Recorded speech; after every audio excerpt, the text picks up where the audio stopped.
안녕하십니까. 역사왕 강건세 채널입니다.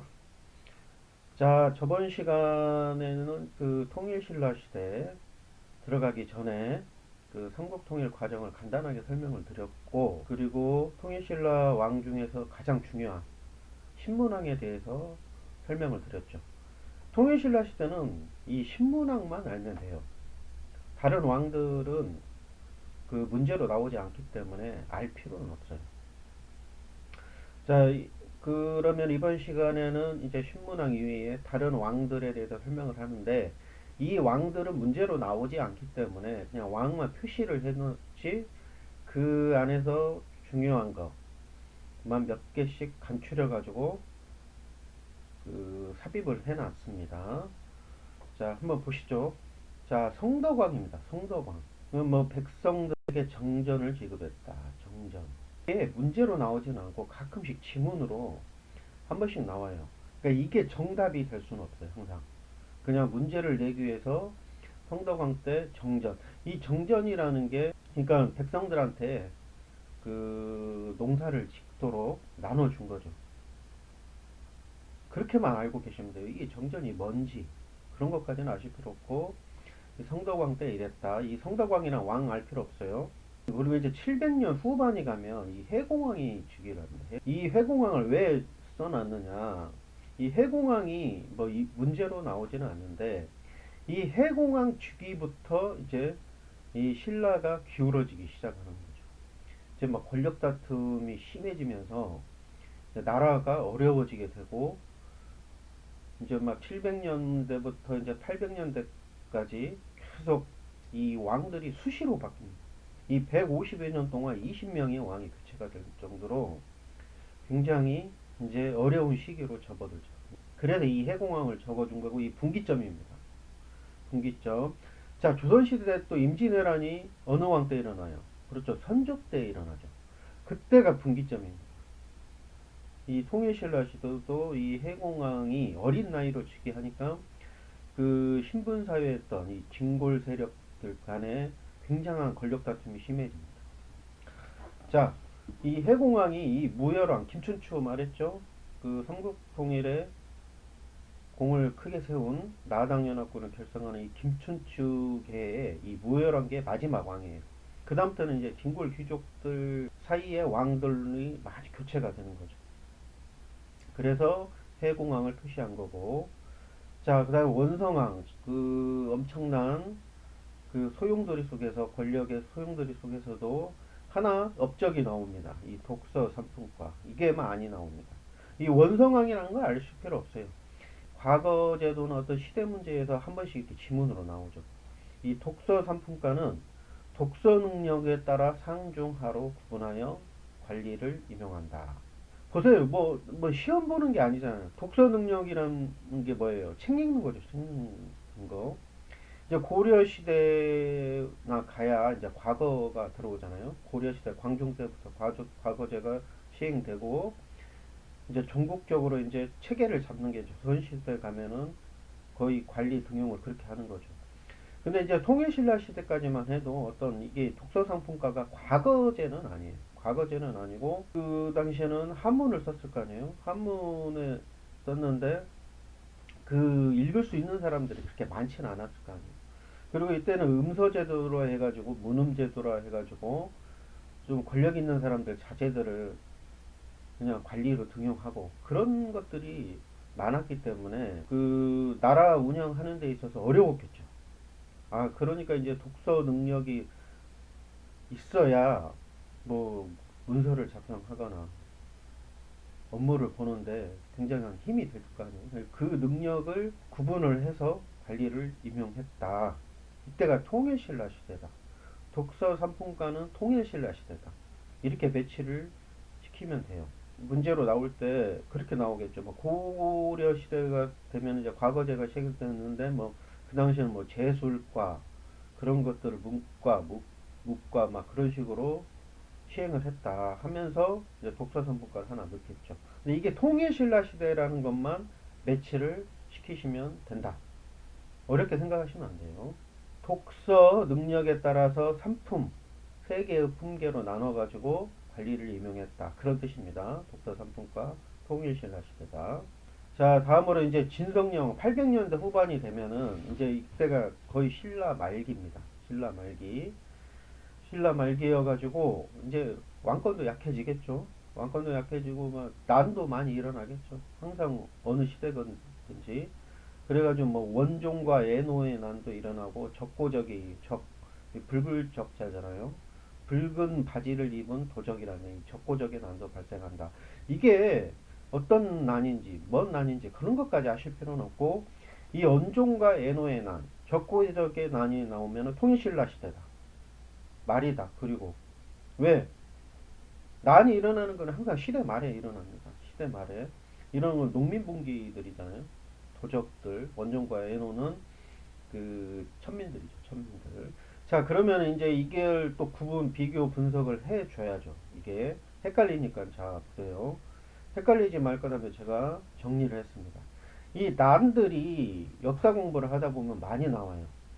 이 난들이 많이 나오는데 이게 헷갈려요. 어느 시대지? 이게 무슨 난이지? 막 그렇게 헷갈려요. 자, 보세요. 통일신라, 고려, 조선시대로 이게 분리를 했는데 이 통일신라 시대 아까 농민봉기 있죠. 원종과 농민봉기인데 뭐 농민이라기보다는 그 천민들 있죠. 천민들 농사 그 당시에는 고려 통일신라 시대는 그런 천민 뭐 백정 또 농민 이렇게 구분이 잘 안 됐었기 때문에 그냥 봉기가 원종과 애노의 난 적고적의 난 이건 통일신라 시대다. 그리고 이제 이 권력 다툼에 관련된 난이 김움들의 난, 김원창의 난, 장보고의 난이다. 이 김움들은 이 신문왕 때 할 때 얘기했죠. 그 신문왕의 장인, 진골 귀족 세력인 장인의 난이었다. 이걸 진압을 하면서 이제 신문왕이 이제 체제를 잡기 시작하는 거죠. 그 다음에 이제 김원창의 난, 장보고. 장보고는 유명하죠. 그 청해진 그 완도의 청해진을 해가지고 해상 무역을 장악했던 이 장보고도 이 권력 다툼에 뛰어들게 됩니다. 이건 권력 다툼 관련해 진골 이거는 나중에 그 또 가면은 설명을 드리고 이 김원창의 난 장보고의 난도 이 통일신라 시대와 이 시대하고만 매치시키면 돼요. 자 고려 때 가면 이 무신 정권기에 또 난이 일어납니다. 이 망이 망소의 난, 만적의 난, 특수행정구역인 공주의 명학소. 고려시대에는 그 향소 부곡이라는 그런 특수행정구역이 있었잖아요. 그렇죠? 향소 부곡. 뭐 향은 뭐 농사 짓는 사람들, 소는 이게 그 수공업 하는 사람들. 그런 식으로 특수행정구역이 있는데 이제 조선시대로 말하면 약간 천민들이죠. 천민들인데 그러기 위해서 이제 차별에 반발하여 봉기했다. 뭐 만적의 나는 그 최충원 무신정권기 70년간 그 최씨 가문을 네, 무신정권 집권자였던 이 최충원 이 산호비인 만적이 그 봉기 이건 봉기하지는 못했어요. 그 계획하다 발각됐죠. 근데 이 무신정권이 왜 일어났냐면 그 당시에는 무신정변이 일어난 이유가 무신들에 대한 차별 때문에 그랬잖아요. 그 당시에 이 고려시대 때는 무신들이 굉장히 뭐랄까, 상대적으로 신분이 좀 낮게 여겨졌어요. 문신들이 하도 억압을 하니까, 그 당시에 뭐 이자겸의 난 같은 것도 일어나면서 이 문신들이 정권을 좌지우지했기 때문에 이 무신들을 굉장히 차별을 했어요. 그랬기 때문에 무신 정변이 일어났죠. 그럼 사회 전반적으로 이 무신들, 이 군인들에 대해서 이제 무시하는 경향이 있었겠죠. 그런데 이 무신들이 들고 일어나가지고 정권을 장악하네? 그러다 보니까 이 특수행정구역에 있는 사람들이나 이 노비들이나, 나도 열심히 해가지고 이거 한번 뒤집으면 나도 공경대부가 될 수 있다. 그러니까 관직에 등용될 수 있다. 권력을 장악할 수 있다. 그런 생각들이 만연해 있었겠죠. 그러다 보니까 나도 한번 해보자 하면서 이렇게 난을 일으킨다. 그렇게만 아시고 여기서 중요한 거는 이 망이 망소의 난, 만적의 난은 고려시대다. 이렇게 시대별로만 매치를 시켜주면 돼요. 통일신라 시대, 고려시대. 자, 이제 조선시대로 가면은, 조선시대 같은 경우에는 이 농민봉기 같은 경우에는 별로 안 일어나죠. 500년 동안 했기 때문에 이 난들이 많이 일어나는데, 자, 이 시에는 헷갈리는 게 이괄의 난, 이인자의 난, 홍경래의 난, 나중에 이제 그 철종 때 조선 후기 때 가면 이제 임시울 농민봉기란 게 생깁니다. 그 다음에 이제 동학혁명 그런 대로 이루어지죠. 자, 이런 과정에서 헷갈리지 말라고 이렇게 적어 놓은 겁니다. 자, 이 시의 난은 뭐냐면은 그 세조 때예요, 세조 때. 세조가 단종, 수양대군이죠. 단종을 죽이고 그 왕위에 오른 다음에 아무래도 이 어떻게 보면은 쿠데타나 마찬가지잖아요. 그렇죠. 자기가 왕이 될 순서도 아닌데 조카인 단종을 죽이고 된 거잖아요. 그러다 보니까 그 강경책을 취하죠. 어떤 정책에 있어서. 그래가지고 뭐 의정부 사서제도 없애고 육조 직계제도 하고 토지제도도 막 직전법을 시행하고 그냥 강경한 정책을 취하죠.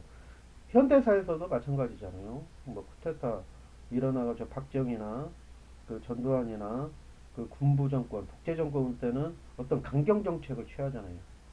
누가 함부로 말을 못할 정도로. 그러다 보니까 어떤 정책의 그 추진력은 생기지만 이제 그 사이에서 많은 부작용이 일어나는 거죠. 그러니까 세조도 이제 그런 어떻게 보면 쿠데타로 된 거기 때문에 그 좀 약간 강경 정책을 취하죠. 가지고 뭐 함경도 쪽에다가 중앙 이 함경도 지역은 좀 특수 지역이었어요. 이 함경도 지역이 이성계 조선을 세웠던 이성계의 본거지였잖아요. 그러다 보니까 이 함경도를 좀 특별 대우를 했었다고요. 그쪽 호족들을 통해서 다스렸던 곳이었는데 이제 세조가 들어서면서 중앙에서 이제 관리를 파견하니까 거기에 불만을 품고 이시해가 난이 일어났다. 그런 것까지 아실 필요 없어요. 이거는 딱 이시해 난을 그 익숙해지게 하기 위해서 이걸 설명을 드린 거지 이런 것까지 문제가 나오냐 않고 이시해 난은 조선시대 세조 때 조선 초였다. 조선시대였다. 이렇게 말하시면 돼요. 자, 그 다음에 이괄의 난은 이괄은 누구냐면은 조선 때 태정, 대세, 문단세, 애성, 연중, 임명선, 광인 광해군을 몰아내고 인조가 반정을 하는데 이때 참여했던 이괄이라는 그 군인이 있었는데 이제 반정 공신들 농공 행상이 뭐냐면 반정 공신들한테 어떤 공신 대우를 해주잖아요. 그 순서가 있어요. 뭐 1등 공신, 2등 공신 이런 식으로 있을 거 아니에요. 거기에 불만으로 자기는 너무 낮게 그 돼 있다 하면서 불만을 일으키면서 봉기를 합니다. 이게 실패는 하죠. 이괄의 난도 조선이다. 인조반정 공신이었다. 자, 그리고 뭐 이인자의 난은 이제 영조 때입니다. 영조 때 그 앞에 그 왕이었던 경종의 그 배달은 동생이었어요, 동생. 그러니까 세자가 아니었어요, 세자. 나중에 이제 그래가지고 이 노론이 이제 영조한테 힘을 실어주죠. 힘을 실어주면서 결국은 세제를 만들죠. 그러니까 왕의 동생이 이제 세자가 됐기 때문에 세제라고 그러죠.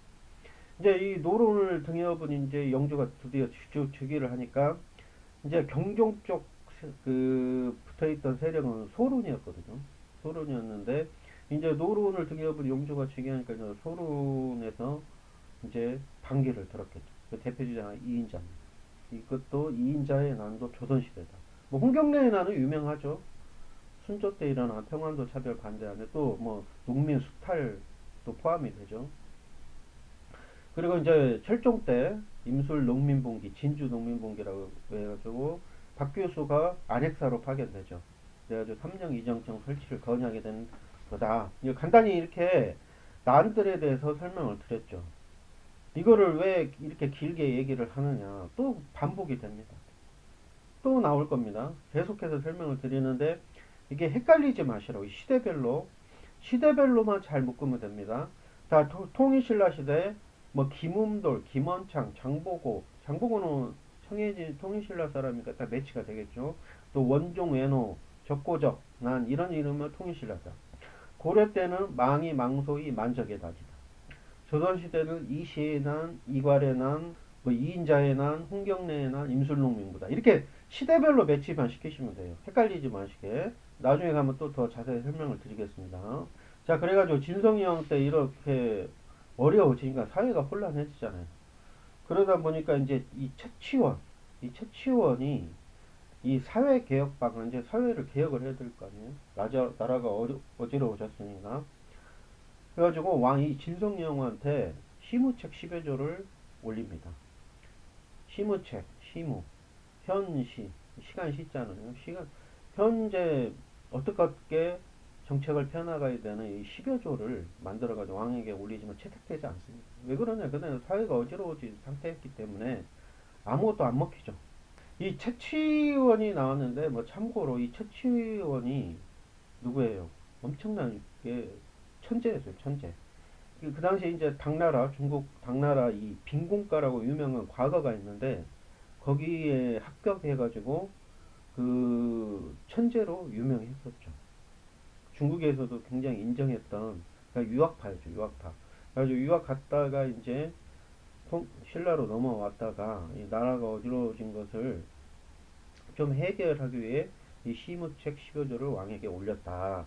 이게 많이 나옵니다. 시무책 10여조. 채치원하고 헷갈리지 말아야 되는 게, 나중에 또 설명을 드렸지만, 이제 우리 역사에서 이 최씨가 들어가는 사람들이 꽤 많이 나와요. 최씨가. 나중에 고려 때 가면은 또 최승로가 나옵니다. 최승로가 나오고, 최승로도 뭐 시무 28조 이렇게 올리거든요. 또 가면 이제 무신정변에 그럼 최충원이 나옵니다. 최충원이 나오고, 나중에 최충이라는 사람들이 또 나와요. 최충. 이 최씨들이 꽤 이 역사 문제에 많이 나와요. 그러기 때문에 그 헷갈리지 마시라고 제가 나중에 한번 정리를 해드릴게요. 또 고려 만에 최무선 나오잖아요. 최무선. 그렇죠. 화약제죠. 그렇게도 나옵니다. 이건 간단히 여담으로 말씀드리고, 자, 시무책 10여 조하고 또 헷갈리지 마시라는 게 또 비교를 해드릴게요. 최치원의 시무 10조, 그 다음에 태조 왕건 때 후녀 10조, 그리고 고려 성종 때 최승로의 시무 28조, 무신정궁기의 최충원이 봉사 10조. 이게 헷갈리죠. 10조가 3개나 있고 뭐 28조. 그러니까 문제가 나오는 거예요. 그렇죠. 자, 통일신라 시대에 사회계획정책을 담은 최치원이 시무 10조를 올렸다. 아까 설명을 드렸죠. 그 다음에 태조 왕건 때 후대 왕들한테 훈계를 하기 위해서 이 후녀 10조를 남겼다. 그 다음에 성종 때는 그 최승로가 그 유교정치, 고려시대는 그 불교였잖아요. 통치 이념이. 하지만 정치를 하는 데 있어서는 유교 정치를 도입을 해야 된다. 해가지고 이 성종 때 최승로가 시무 28조를 올린다. 그리고 무신정권기 때 이 최충원, 그 최씨 가문 그 70년간 그 정권을 잡았던 이 최충원이 왕한테 그 개혁 방안을 올린다. 이게 봉사 10조다. 이게 헷갈리지 마시라고 제가 정리를 해드렸습니다. 다시 한번 설명드립니다. 송이신라 시대 때는 시무 10조, 고려 시대 때는 후녀 10조, 고려 때는 시무 28조, 또 고려 무신정국의 봉사 10조. 이게 또 계속 나오면은 반복이 되니까 오늘은 이 정도만 하시면 돼요.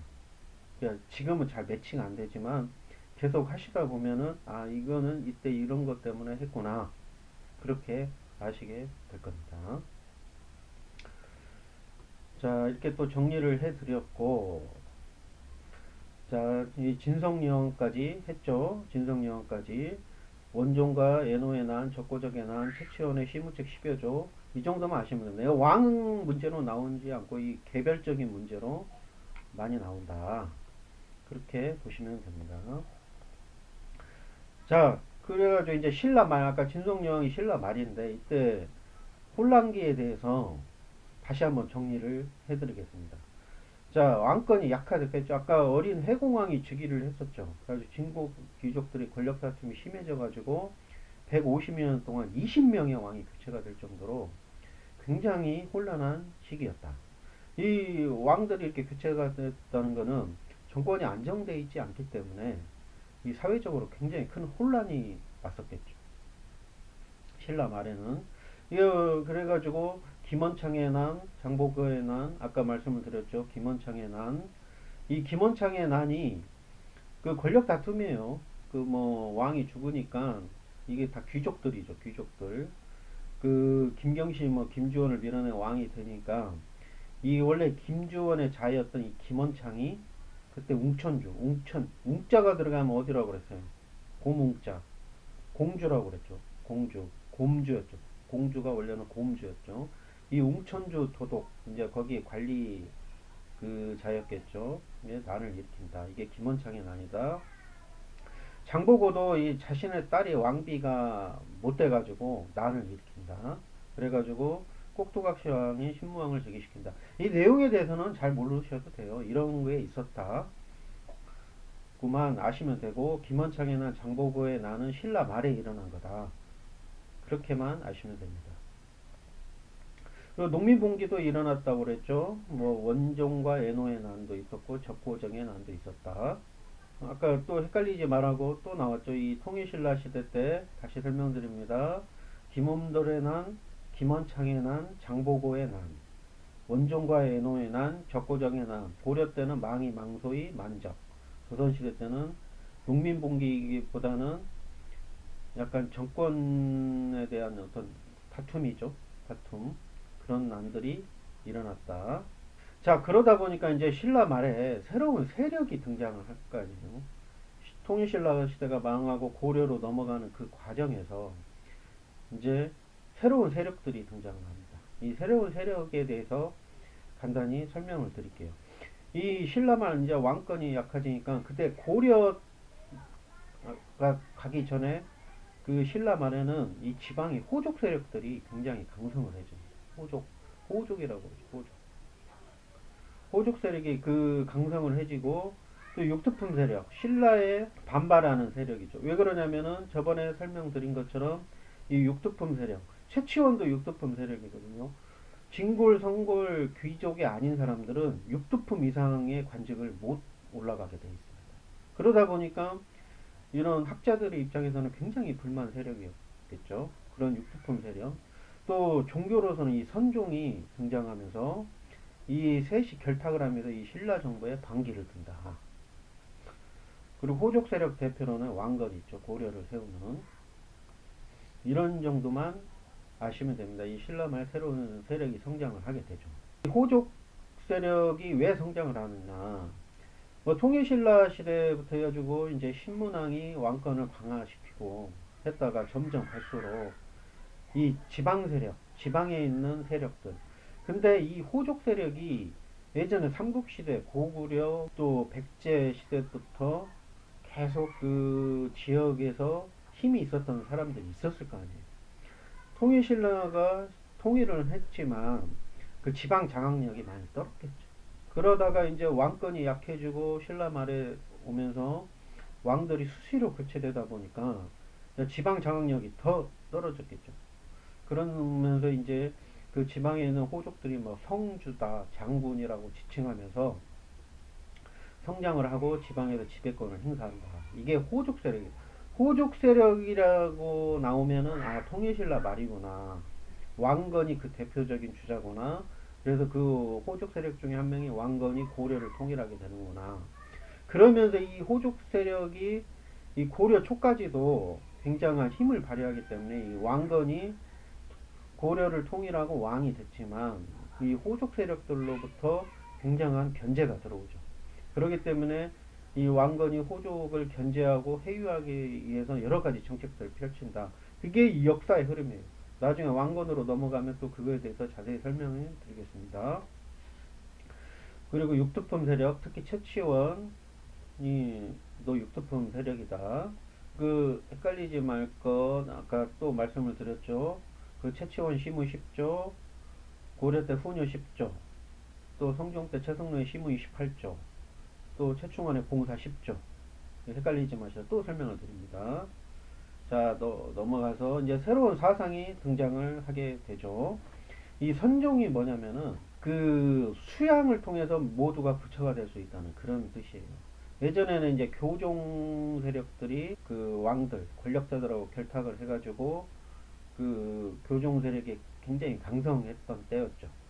교리와 경전을 중시하다 보니까 집권자들 입장에서는 이 교종의 학파가 그 국가를 다스리는데 적합한 그 교리였죠. 그러다 보니까 교종 세력이 굉장히 권력하고 결탁해가지고 그 당시에는 유행했던 세력이었죠. 하지만 이 선종은 참선을 해가지고 그 부처가 될 수 있다는 그런 교리를 펼치기 때문에 일반 대중들한테 많이 펼쳐나갔죠. 그러다 보니까 이 지방에 있는 호족 세력들한테는 딱 맞는 거예요. 그 교리가. 호족 세력들이 그 선종을 채택할 수 있는 교리였죠. 그러면서 이제 전국의 구산 선문도 성립이 된다. 구산 선문이 나오면은 선종이다. 그렇게 보시면 돼요. 불교에서 교리는 선종하고 교종만 아니면 됩니다. 교종은 약간 집권자한테 어울리는 것. 선종은 일반 대중들한테 어울리는 교리였다. 그 정도로만 매치를 시키고 구산 선문이 나오면 선종이다. 그렇게 보시면 됩니다. 그리고 이제 막 풍수지리설, 이 도참사상이죠. 풍수지리설, 이제 이 도참사상도 유행을 하겠죠. 아무래도 나중에 조선 말에도 그 정감록이라는 그런 도참사상이 유행을 했었잖아요. 그만큼 나라가 어지러우니까 이런 것들이 많이 나와요. 그리고 이 풍수지리설이 유행한 이유가 이 호족들이 이거를 굉장히 많이 채택을 합니다. 이 풍수지리설이 어느 지역, 어느 또 지방, 또 어느 그 장소가 이 풍수지리에 굉장히 좋다, 명당짜리다. 그렇게 하면은 뭐 거기에다 묘도 쓰고 막 하잖아요. 그러면은 그게 호족들한테, 지방에 있는 호족들한테는 굉장히 적합한 학문이에요. 그렇죠? 자기가 다스리는 자기 지역의 이 풍수지리상으로 굉장히 명당짜리다. 왕이 나올 수 있다. 그러니까 그런 식으로 이제 도참사상을 펼칠 수 있는 그런 학문이기 때문에 호족들한테 채택이 많이 되기 때문에 유행을 하게 된다. 그러면서 이 세 세력, 그 선종, 종교로는 선종 세력, 그리고 지방의 호족 세력, 그리고 육특품 세력들이 이렇게 커 나가면서 이제 왕권은 더 약해지고 지방의 힘은 더 커지면서 이제 후삼국 시대가 펼쳐지죠. 견훤이 백제 쪽에서는, 후백제에서는 견훤이 나오고 후국으로에서는 궁예가 나오고, 그리고 결국은 궁예를 몰아내고 그 송악 지방의 호족 세력이었던 왕건이 그 고려를 세우게 되고, 결국에는 이 왕건이 후백제도 멸망시키고, 그리고 신라한테 항복을 받으면서 결국에는 고려를 세운다. 이런 식으로 역사의 흐름이 진행이 됩니다.